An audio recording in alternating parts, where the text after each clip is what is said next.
सदा सत्स्वरूपं चिदानन्दकन्दं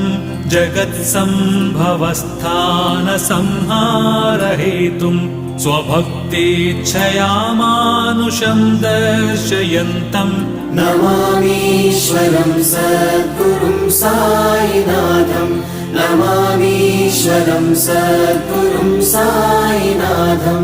भवद्ध्वान्तविध्वंसमार्ताण्डमीड्यं मनोवागतीतं मुनिर्ध्यानगम्यं जगद्व्यापकं निर्मलं निर्गुणं त्वां नमामीश्वरं सद्गुरुं साईनाथं नमामीश्वरं सद्गुरुं साईनाथं भवाम्बोधिमग्नार्दितानां जनानां स्वपादाश्रितानां